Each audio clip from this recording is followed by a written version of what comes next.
Welcome diploma online classes. आज हम इस वीडियो में स्टार्ट करेंगे डिप्लोमा सॉल्व पेपर और इसके अंतर्गत हम जो सब्जेक्ट लिया है वो है अप्लाइड मैकेनिक्स। इसमें से सबसे पहला हम लोग चैप्टर उठाए हैं इंट्रोडक्शन, परिचय वाला चैप्टर, सबसे पहला चैप्टर।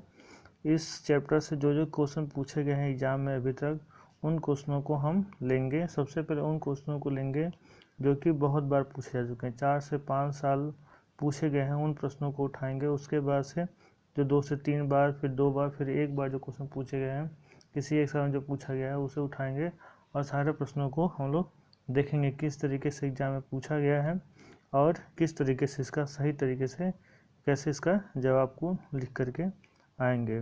तो सबसे पहला क्वेश्चन हम लोगों ने लिया है जो कि 2006, 7 और 9 और 2004 में पूछा गया था। तो आइए देखते हैं, इस क्वेश्चन को पढ़ते हैं और जानते हैं किस तरीके से इसका आंसर को अच्छे से लिख के आना ताकि हमें पूरा मार्क्स मिले। प्रश्न संख्या 1 है ये, इसमें पूछा गया है यांत्रिकी तथा यांत्रिकी की उपयोगिता पर संक्षिप्त टिप्पणी दीजिए। ये क्वेश्चन है। और फिर दूसरे साल ये पूछा था मैकेनिक्स व उसकी उपयोगिता की विवेचना कीजिए। ये क्वेश्चन पूछा गया है 2004 में, 2006, 7 और 9 में। इसके बाद भी पूछा गया होगा, लेकिन इधर 2 सालों का जो है अपडेट अभी तक नहीं मिल पाया है। तो ये मान के चलिए ये इम्पोर्टेंट क्वेश्चन है और ये जो है पहला क्वेश्चन है, बुक का जो पहला टॉपिक है उससे क्वेश्चन पूछा गया है। तो इम्पोर्टेंट क्वेश्चन ले करके हम लोग इसको स्टार्ट करेंगे और इसे तैयार करेंगे। पहला चैप्टर लगभग सभी का तैयार होगा क्योंकि ये पहला चैप्टर है। और आइए देखते हैं इसके आंसर में हम लोग क्या लिखेंगे।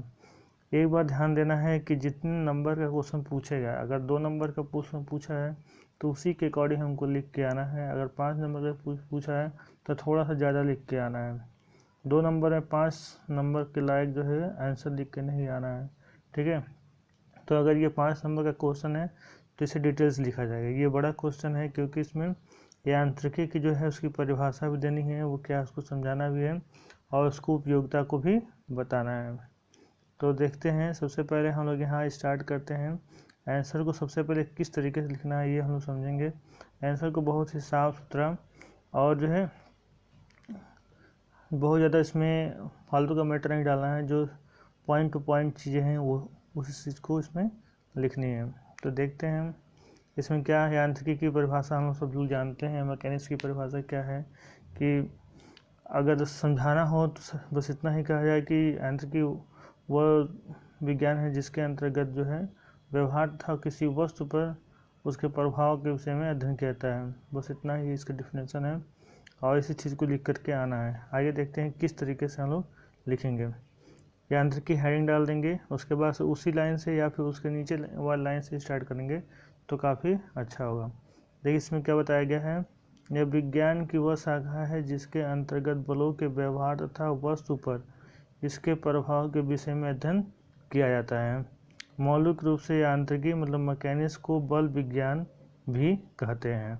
बस टॉपिक वाइजम सटीक आंसर दिया गया है। यांत्रिकी हेडिंग, उसके बारे में डिफिनेशन दे दिया गया है, ठीक है। आगे देखते हैं आगे क्या बताया गया है, क्योंकि ये 5 नंबर का क्वेश्चन है जिसमें थोड़ा सा बढ़ा करके लिखा गया है। आगे बताया गया है यांत्रिकी की शाखाएं निम्न प्रकार हैं। इसको दिखाया गया है यांत्रिकी को। यहाँ पर ये ग्राफ बनाया गया है इस तरीके से ताकि बुक में थोड़ा स्पेस ले कॉपी पे और जो है अच्छा लगे। यांत्रिकी को फिर बताया गया है कि स्थिति विज्ञान स्टैटिक्स और गति विज्ञान डायनामिक्स होती है। और फिर बताया गया है कि डायनामिक्स को भी 2 भागों में बांटा गया है, जो कि है शुद्ध गतिकी विज्ञान काइनेमेटिक एंड बल गतिकी विज्ञान काइनेटिक्स। इस तरह से आप इसका ग्राफ बना करके इसे प्रेजेंट करेंगे। इसके बाद से क्या करेंगे, सबको परिभाषित भी करेंगे क्योंकि 5 नंबर का क्वेश्चन है तो हमको सबको डिफाइन भी करना होगा। स्थिति विज्ञान, गति विज्ञान, शुद्ध गतिकी विज्ञान और बल गतिकी विज्ञान के सबका डिफिनेशन भी हम लोग लिखेंगे। तो आते हैं देखते हैं इनके डिफिनेशन के बारे में। इनके डिफिनेशन पढ़ते हैं। लिखा है स्थिति विज्ञान क्या होता है, स्टैटिक्स क्या होता है, तो इसके बारे में बताया गया है। यांत्रिकी की वह शाखा जिसमें वस्तु की केवल विराम अवस्था में ही उन पर लगने वाले बलों के प्रभाव का अध्ययन किया जाता है, वो स्थिति विज्ञान कहलाता है। जब वो स्थिति की अवस्था में हो तो उन पर बल लग रहा हो तब जो अध्ययन किया जाता है उसे स्थिति विज्ञान मतलब स्टैटिक्स कहा जाता है। जैसे छत या पुलों पर लगी स्ट्रट के सदस्यों पर बलों का अध्ययन करना। तो ये चीज़ें आपको लिख के आने एग्जाम में सेम टू सेम।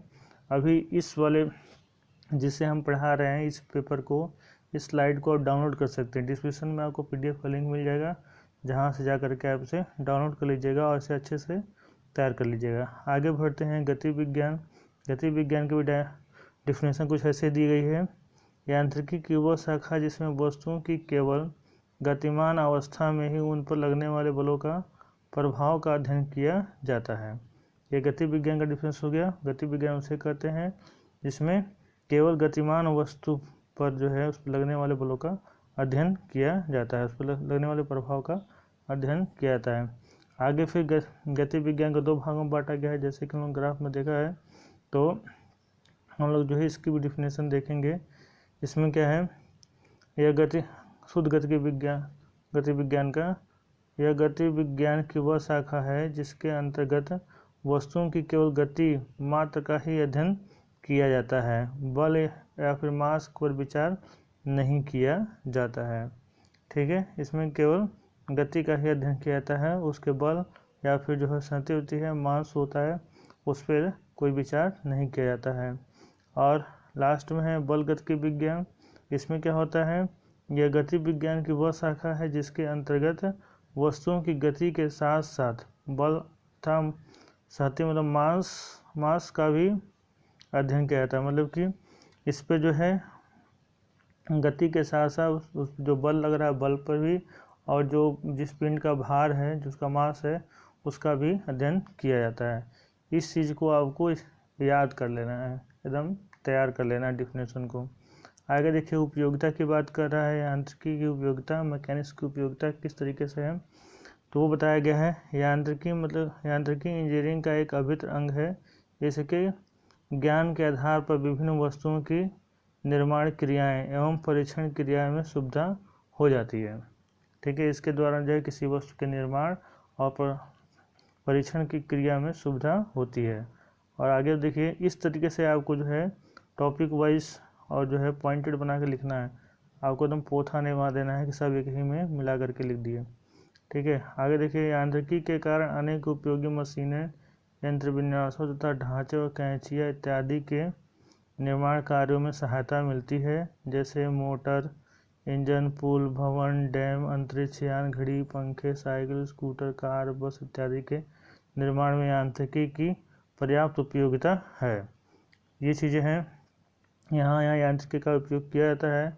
आगे बताया गया है कि इसके अतिरिक्त दैनिक जीवन में भी अनेक ऐसी क्रियाएं और प्रतिक्रियाएं हैं जिनमें समझने के लिए यांत्रिकी मतलब मैकेनिक्स ज्ञान का परम आवश्यक है।